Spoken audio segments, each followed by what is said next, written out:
Uh, Something might have gone wrong. This doesn't look good. This looks bad. I might have caught it at just the wrong moment. Oh, wait. Okay. Things might be okay. I don't like it. Oh, this is scary. This is a bad start. This is a bad start. This is a bad start. This is the worst start. This is the worst start. This is the worst start imaginable. This is the worst start I've ever had trying this out. Okay. Hi there, my name is Garrett, and I'm going to try to beat Pathfinder, Kingmaker, on Ironman mode, on normal setting. What does that mean? I'm going to try to play a fantasy-themed role-playing game that appears to be extremely expansive in its time scale, scope, flavors, background, all that stuff. All the stuff I love. I'm into all that flavor. Who's shipping, tobacco where, what quality is the tobacco, why, what's the rainfall like around there. And the place doesn't even exist, and I gotta know. So this is similarly, as you can tell by this hand-worked wax seal. This is a place that people have lovingly crafted, and I haven't had this much fun, I don't think, with an RPG since maybe the 1990s with Baldur's Gate 2. If you don't know what that is, I'll probably tell you if you keep listening. Oh my goodness, I didn't start my timer. This is just a disaster of a pilot. Let me take a wild stab at 15 minutes. So, fantasy game. Lots going on. It's going to take me like 20 to 24 hours. With the rate at which I talk, it's going to take me more like 40 to 50 hours in real time, like through these 20-minute segments, to effectively conquer what you see here. A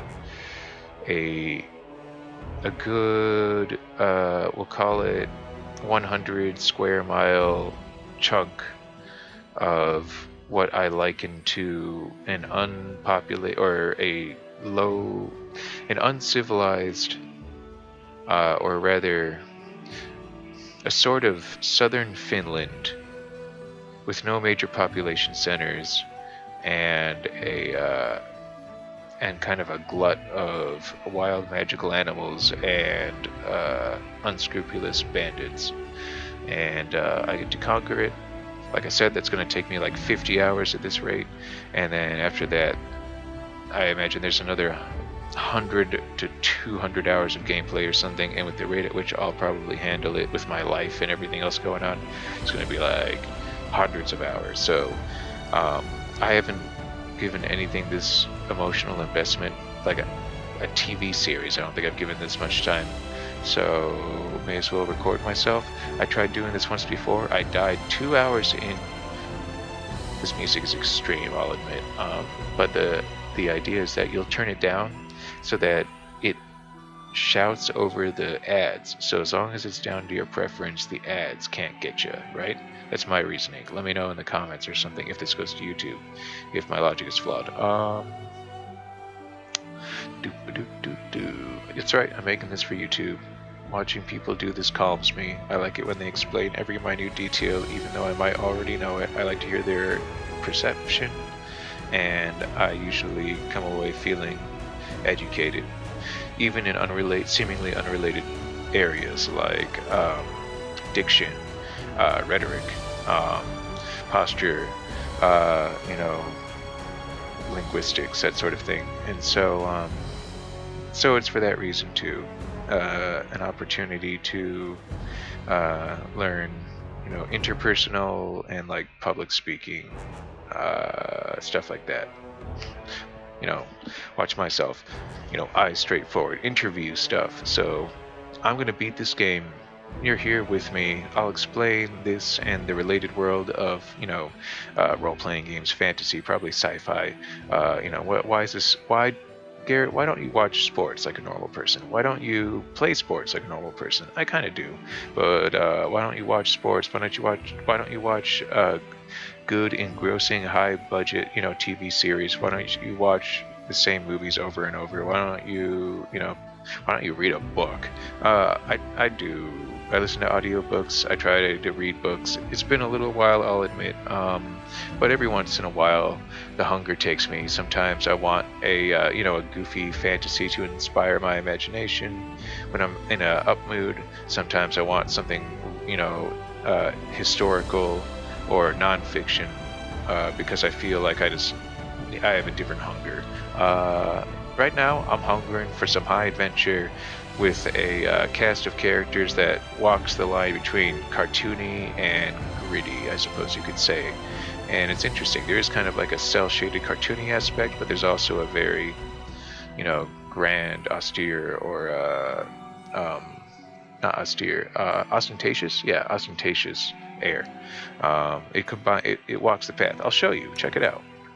Uh, like a comic book, let's say. It's like a comic book. It's not 100% photorealistic, but it's definitely not Scooby-Doo. So this is kind of the comic book format in which this story is being told, and it's being done with Dungeons and Dragons 3.5, no matter what Pathfinder says.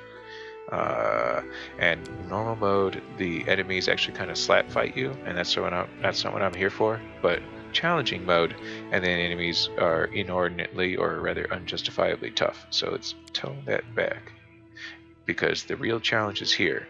If you die in the game, you don't die in real life, but your character dies and it corrupts the save file. I think I already said that. I'll try to. Another part of proper diction is speaking at a regular, calm pace. If you start going a mile a minute because you're super interested in your topic, you're gonna psych out the other guy or something. I don't know. That's what I think. Restrain yourself. No one wants your radiating hyper excited energy or whatever. If you're gonna nerd out, quit frothing at the mouth. So here's what I'm talking about. Pretty photorealistic, but all clearly, I won't. But check this. This is actually worth noting. Look at how cartoony this is. Eyebrows coming off the sides. Cartoonishly wide grin. Look at how huge those eyes are. Rosy red cheeks, mischievous, obviously out to catch like the Roadrunner from Looney Tunes or something. What's her deal? What is she? She's so short. She is a gnome. In this world, there was like a first draft of our world, like Adam and Eve style almost. But the gods were like, no, it's too crazy. So it and its like demigod overlords, the Fey Lords, were kind of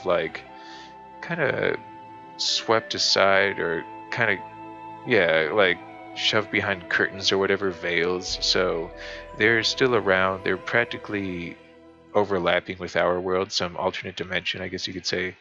And gnomes immigrated from there recently or something, I guess you could say. They're only a few generations here, maybe 1,000 years or whatever, and they can live a while. So you can tell they've got some otherworldliness about them, whereas dwarves have maybe been residents longer. They just have a more almost normal appearance about them, aside from the obviously they're dwarfy. Elves likewise, distinctly elven, but at the same time, distinctly mostly human looking. No eyebrows flying off, no, even some halflings, mostly normal looking. But this is the world. Gnomes, very wild. Some people have angel heritage. It's true. Check it out. When they have an actual halo, like what they drew in iconography or whatever.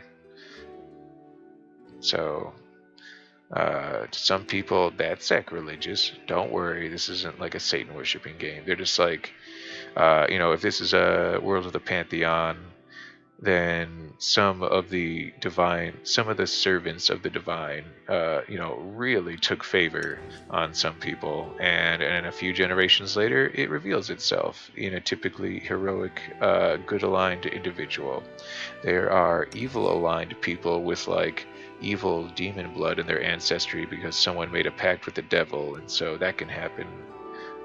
You know, just the kid is born and they're born undead. Whoops, because, you know, their great great great great grandmother promised that this evil goddess could, you know, have their great great great great great great grandchild's soul if they, you know, could have $5, something like that. A cheeseburger today. Um, that's the world. Hobbits. Hobbits are unfortunately lame and have been since like the 1980s. Humans are sort of lame. They're versatile is what they are, unless they're lucky enough to have like dragon blood in their veins. This guy looks like a 7th grader with his favorite blankie tied around his neck. Grow a beard, champ. I'm one to talk. Half elf. Man, listen to me go. Okay, I got 5 minutes. Regular human. Regular human. They're predominant. And then I uploaded some images because I thought some of these were goofy. Some of these are people you meet. You meet this guy. He's your arch nemesis. Why would you want to look exactly like your weird, bizarrely purple arch nemesis? Why would you want to look like your boss, exactly like your boss? Why would you want to look exactly like your secretary? Why would you want to look exactly like your other secretary? Why would you want to look exactly like your chief of police? Why would you want to look exactly like the Pope? So, you know, spoiler alert, it's not really. It's a pretty random, crazy game. So I uploaded some of my own. Like, check this out. Look at her. She looks cool. She got like, I don't know what's like battle damage and tattoo. She's extorting someone. Got like a friend there. She could be evil. It's okay to be evil in this game if it gets the job done. Let's do. We can be these people. So the idea is, I am a level 1 schmuck with no magic powers and not even really any martial capacity or espionage experience, you know, paramilitary skills, anything that would make me almost a sort of superhero or effective vigilante. That's the sort of almost insane capacity and independence to be dubbed an adventurer. You know, I think today's definition is mercenary or vigilante or extremist, you know, depending on what your actions are and stuff. So, you know, who would you want to be in a world where magic exists instead of high technology, and you have to be a super famous hero adventurer type mercenary, call it, which means you have to do battle. This isn't The Sims with EA. You don't get to do, you know, domestic obligations until you achieve victory.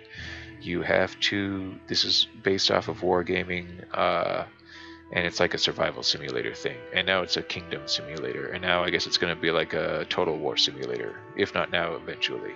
So that's cool. You know, who do you want to be in that scenario? This guy is cool. I don't respect low-cut shirts that reveal a chest hair and a chest. I think that if you take pride in that, then you can just wear a nice fitting V-neck or something. So I don't know what I was thinking. I think because I thought I might be a swashbuckler, but keep your shirt on. This guy's cool. I don't want to be an elf. This guy is very cool.